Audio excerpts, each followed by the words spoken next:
Hello everyone, my name is Anthony Jones and this is my ZBrush introduction video. And in this video I am going to talk about mostly how to navigate and control the UI and how to get back and forth from it. And so that way if you do stuff and you feel like, oh my gosh, what do I do? How do I start over? I will show you. And this is pretty basic. I feel like there's so many tools out there for you to learn ZBrush better that I don't want to go too detailed with this because you could just go online and just type in how do I use ZBrush, and you'll find a ton of videos that are for free, specifically on ZBrush or ZBrush Central, or I believe it's Pixelogic.com. If you just go there, they have tons of resources for you to learn their software, and that's kind of how I learned it. But what I'm going to talk about is mostly about how the things that you should know like right now, and what should help you get started in the ZBrush adventures. So first of all, when you start up, I'm using 4R6, and you can see this is kind of the default version. This is pretty much vanilla ZBrush. There's nothing I've done to it. It's pretty much from the ground up, and I just kind of installed it recently, so it literally is what it is. So what do we do? How do we get started? What's the steps? Well, first thing is that you see right here they start you on the ZBrush projects, and there's a few of them for you to, or several of them for you to choose from. And as you can see, if you go through each one of these things, it talks about tools, brushes, textures, alphas. There's all kinds of cool stuff that you can get access to that they give to you by default, which is awesome. But let's just start with project. Now, how do you get this menu up? Because sometimes it goes away and you're just like, how do I get this thing up? Well, if you press comma, it shall do it. Comma will bring it up and close it. Open, close, open, close. So that way you can get back to this menu, because this menu is really good because there are some things here that you can start off with right out the batch. Right out of the bag, right here. Dynamesh 128. Double click on that, it brings you to this little bad boy, and you start to rotate around it, and it's awesome. And as you can see, the space outside of this little red sphere allows me to essentially rotate the object. Now, if I hold Shift, it's going to lock into place. See that? Sweet. And why did I pick Dynamesh? Well, because let me show you. If you make some adjustments like this, you can see how the wireframe is, and I'll talk about what brushes I'm using, but when we get there. But you can see how like the wireframe is starting to stretch. Now, when you start to sculpt on this,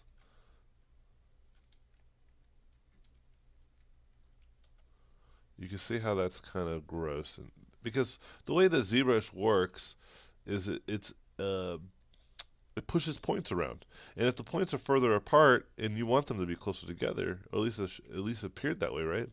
It's an illusion. You essentially get that kind of result. I mean, look what happens when we sculpt on something that is evenly spaced. You can see the difference. So Dynamesh, what that does is that before you do something like that, you control click on the side and it retesslates it, so now it can do that. You see the difference? It's powerful. So that's why we're using Dynamesh, because Dynamesh is a little bit more organic and a little bit more um, intuitive on how we want to feel the sculpt. But let's start this thing over. Let's go back to there. It says, "Hey, I made a change." Let me turn on my volume on my speaker so you guys don't pick up those sounds that my computer makes. I'm gonna say no because I'm gonna start over. So first thing I did, um, let us go to standard brush. Okay. The first thing that I did is press the space bar to make my brush size larger or smaller. Now, if you use spacebar, it basically brings up this interface that has a lot of the tools that are already up here, like to your, gives you access to them like right out the bat. Now, what I want you guys to understand is that they're all over here as well. Now, you can click on here to get your brush menu. Click here on getting your stroke. You can click here, alpha, click here, texture, etc., etc. But look, you could do the same thing here. If you click here, you get texture. Click here, you get alpha, so forth and so on. Material, everything's pretty much right here. So, and polyframe is right here. Tons of things are right here. So using spacebar is great because it brings everything to your mouse. Now, each one of these has their own hotkey. Now, if you hover over things, they will tell you their individual hotkeys, as you can see. Some things do not, but some things do. So it might be worth your time to look at what the hotkeys are for certain things by just hovering over them. And if you do something more than once, and I talk about this in my Photoshop videos, if you find yourself doing one thing or going to one specific menu or option often, you should try to make that a hotkey or easily accessible. So that way you don't have to constantly be looking for it. Or going through multiple steps just to get access to it. Anyway, let's talk about adjusting the interface before we go into the brushes. So, you can see here, if you go to Preferences, it shows you all of these things that are just like, what is it all? I don't know what any of this stuff does. It's fine. I'll tell you ones you should worry about. Now, if you go to Config, that's pretty much the only one we're going to worry about for now. And then Interface. Config and Interface. But specifically, we're going to work on Config. And there's a button right here. It's called Enable Customize. Now, what that does is that it allows you to actively grab things by holding Control and Alt, and you can move them to where you want them to be. Now, this is something that I wish other softwares had, because this is fantastic. But it's okay. I'm okay with other softwares not knowing. And what's interesting is you can actually, from the drop-down menu, also bring stuff. So I can actually bring that button for closer to where I want it to be. So that way I can... And I would actually recommend you doing this right out of the gate, starting out with this thing kind of already on the easily accessible, so that way you can enable and customize as you go. So I'm going to turn this back on. And remember how I said like all of these things are pretty much up here? Well, they are. So I'm going to Control Alt and drag into this empty space and get rid of a lot of these things.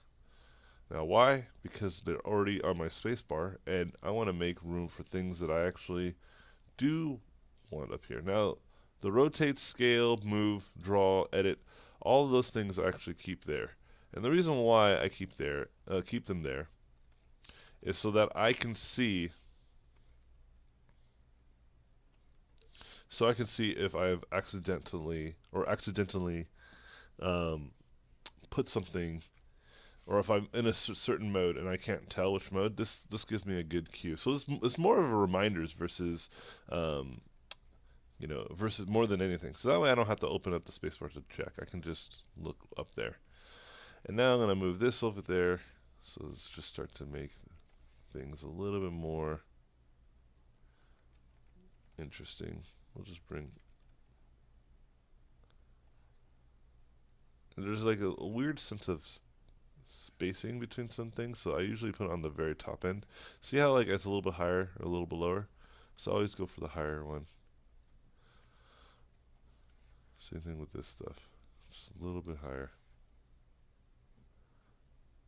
Active points, total points just basically tells me how much of what's going on.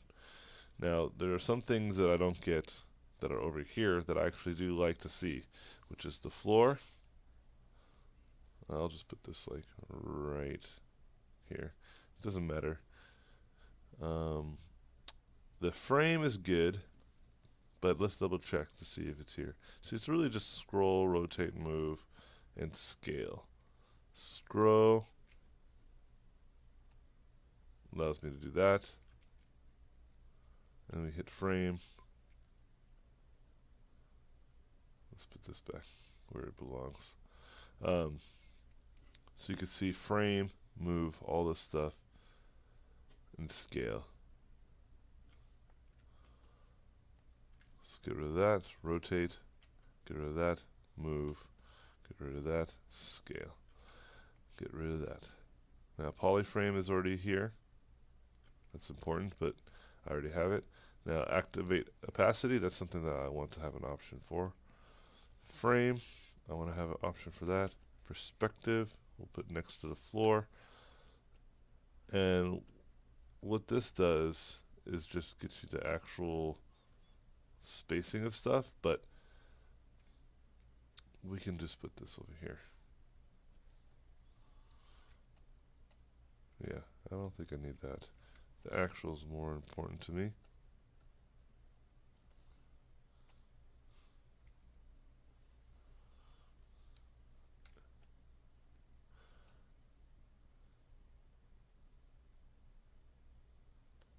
And that's, I think, just the rendering quality stuff. I don't think that matters either. Now, local, symmetry, all this stuff is important to have as well.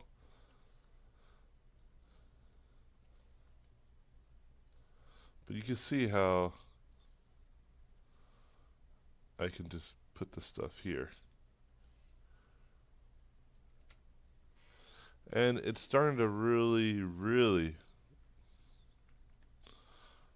become a lot more approachable.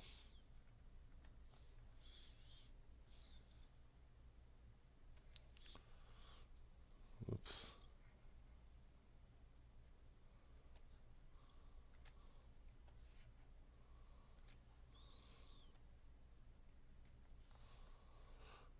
And I don't think I actually use the expo mode.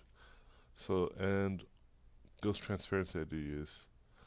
And then transparency or active opacity I use. So far so good. Now we've enabled our customize our UI. It's so much simpler to look at, and life is good. Now there's some feng shui stuff going on here, but it's okay, because I know there's some weird editing things that there's room to be had to the left panel, so I'm just going to leave it as is. Like when you start to divide, brings division in here, it should actually, if I want to bring something to the side panel, for example, it should have some effect. See how the spacing changes? So we'll leave it as is until something comes up. Now I'm going to actually bring my tool panel, and this one you don't have to press Control Alt. You could just actually grab that little icon and then bring it over. Bring it to the side over there. And also I like to have my light cap available. And I'm going to move my lights over here. See, so you can actually minimize, whoops, tools. Let's bring the tools back over there.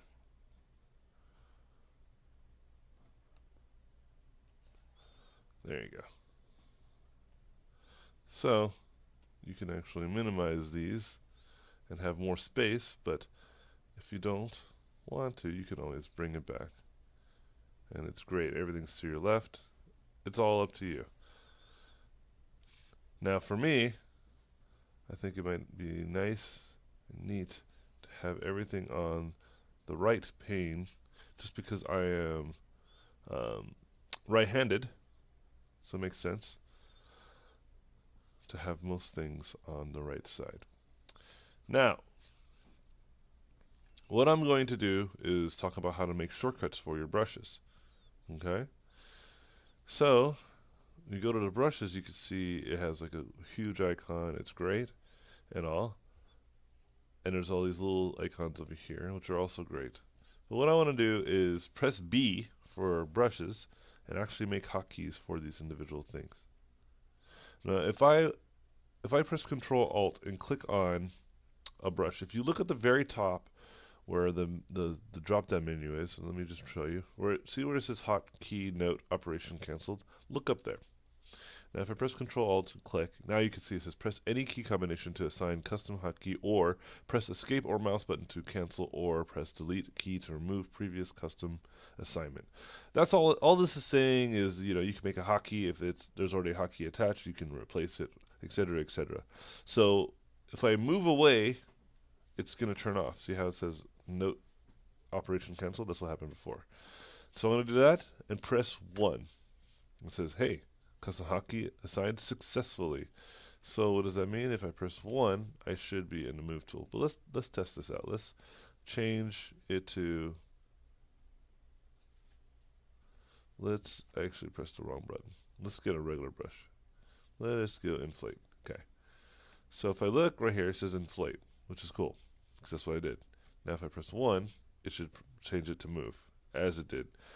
So that's fantastic. But I kind of want to know what brush I'm using at the time that I'm using it. And so what I can do here is enable custom. Sorry, press Control Alt to drag and drop this to the right pane. And I believe it's customized accordingly. I guess not. It's a little weird.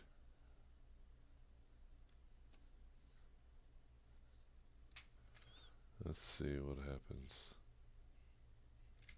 I guess it only wants me to do it that way. See, that looks funky if it's up here. It's alright. It's alright if it's a little offset. So now I can see what brushes I'm using. So if I go here, it should show me the brush. And see, I can do this, and it does some cool stuff. Whatever. Okay? So, now let's do another brush. So I like to have Trim Dynamic as my number 2 brush. So I press 2 on Trim Dynamic after pressing Control Alt and clicking on it. And then I like Dam Standard as my, and this is all in order, so you can just look at it for alphabetic order. Dam Standard as my 3rd brush. So double Control click that. Press 3. I like Clay Buildup for my 4th brush. And then 5th brush, I think, is Pinch. Let me think. Yeah, that makes sense. And then 6th brush is just regular standard. And then I can make any more brushes if I want, but I'll talk about what I do for those. So now, if I press 1, 2, 3, 4, 5, 6. Sweet. So now I should be able to start sculpting right away. As you can see.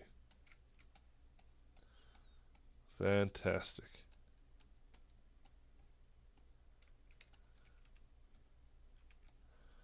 And you can see I can start doing some cool robot stuff, whatever.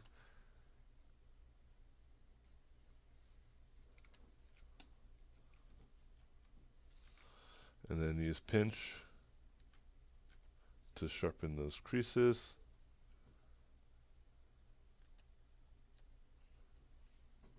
But this is what I mean. This is what is amazing about ZBrush, is once you get the hotkeys all in the right spots, you can start doing some beautiful stuff right out of the gate. Okay? And then you can Dynamesh this, because this is, yeah, it's still not Dynamesh.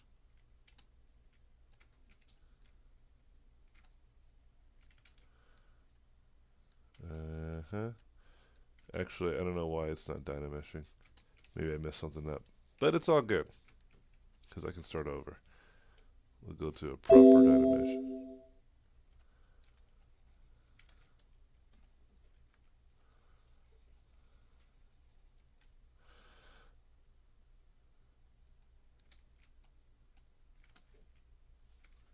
Sweet. Dynameshed. And this is what I mean. It's just like, it's a sweet software, and once you get the hotkeys all in order, life becomes so much better. And if you make things hotkeyed, it's more seamless. See? Dynameshed. Life is good. Now you know how to enable your customize your hotkeys and all that stuff. What's the next step? What am I going to do next? Well, I like to use these insert cube brushes. So insert cube, which will bring me a thing in here that I can bring in and start to manipulate and move around and do all this kind of cool stuff too. And once I have it locked in, I can press Control and drag, and now it's Dynameshed, and it's two polygroups, but essentially it's one thing that I can actually manipulate and move around.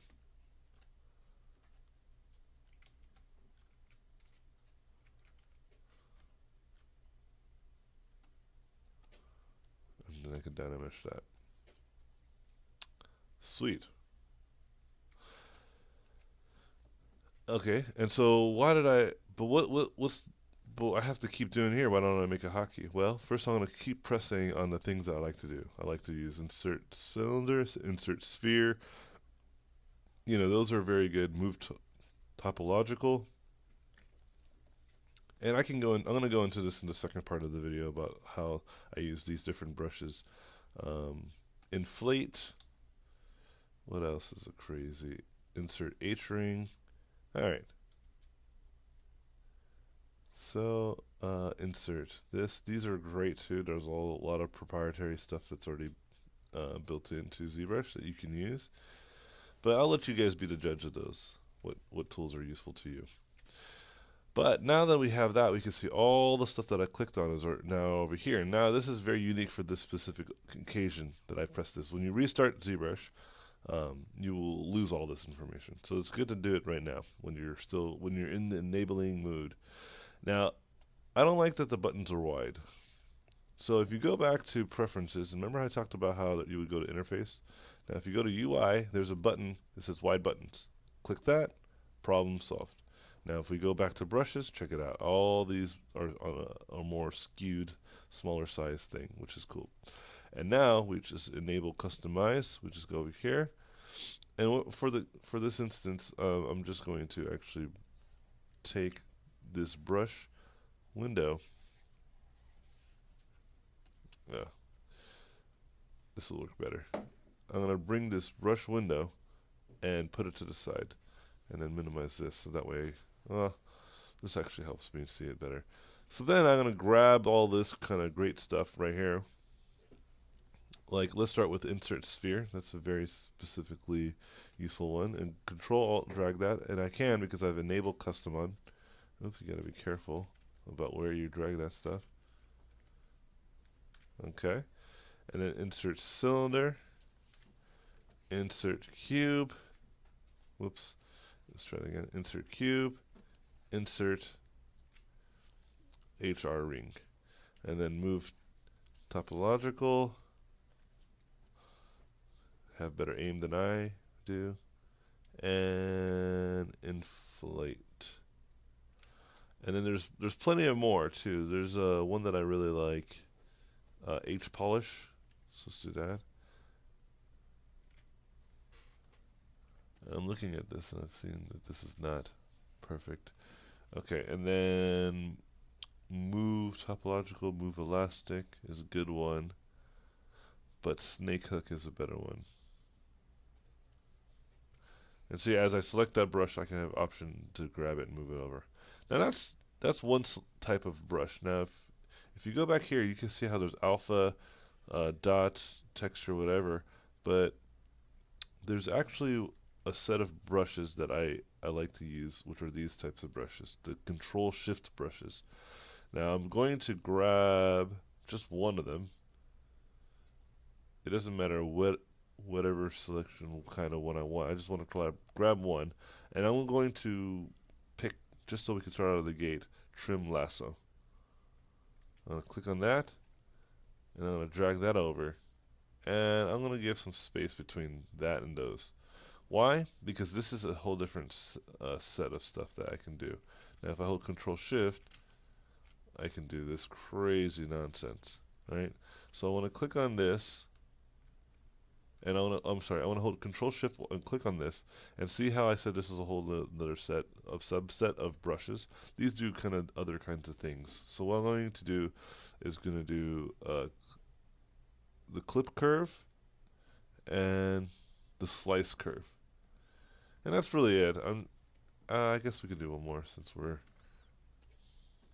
Well, actually, I have an idea. Well, I just realized the thing about this that this icon will change with it. So it's almost like it's not even important. So let's go to the masks and let's click on this, and then let's get the mask options, also something that we can do. So we're going to do mask lasso, Control Alt, and then bring that there.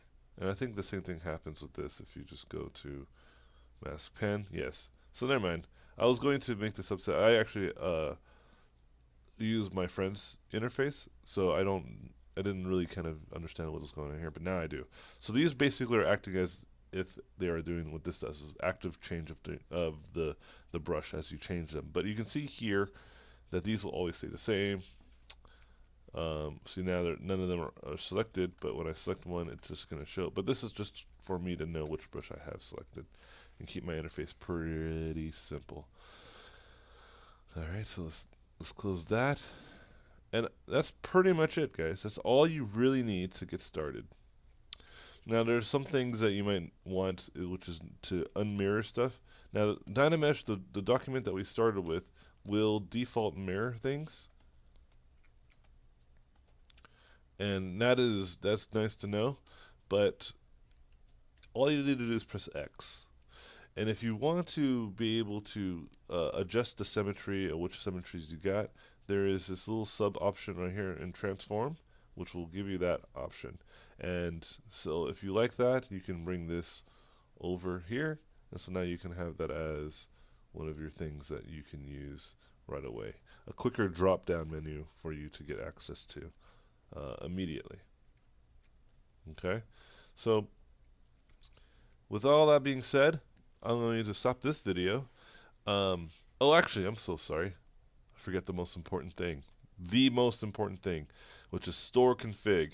You press this, and it will save this as your ZBrush document. Like the way that you have it all set up, it's going to save everything. And that's really, really important because if you have, and you want to save your hotkeys too, you can say store, startup, current hotkeys files has been saved successfully and will be restored every time.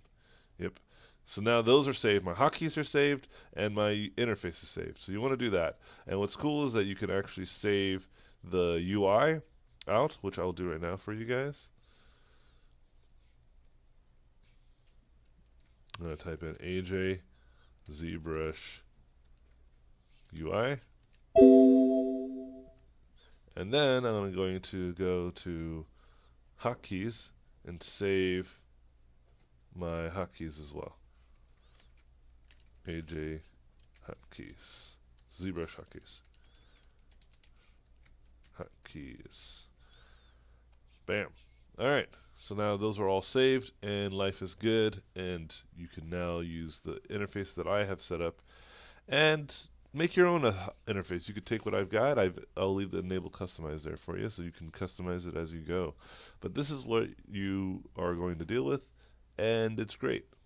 And so, with that being said, I hope you guys really enjoy the interface. You can change the color of it too. Check it out. It's cool. Whatever one makes you feel happy inside, you know, just use the one that makes you feel happy inside. Anyways, let's go ahead and jump into the next video, which I talk more about sculpting basics and how to kind of use these tools and use the brushes that I've set up to actually create some decent sculptures. And I'll add some more hotkeys and stuff that here as we go. All right, thank you, and good luck, guys.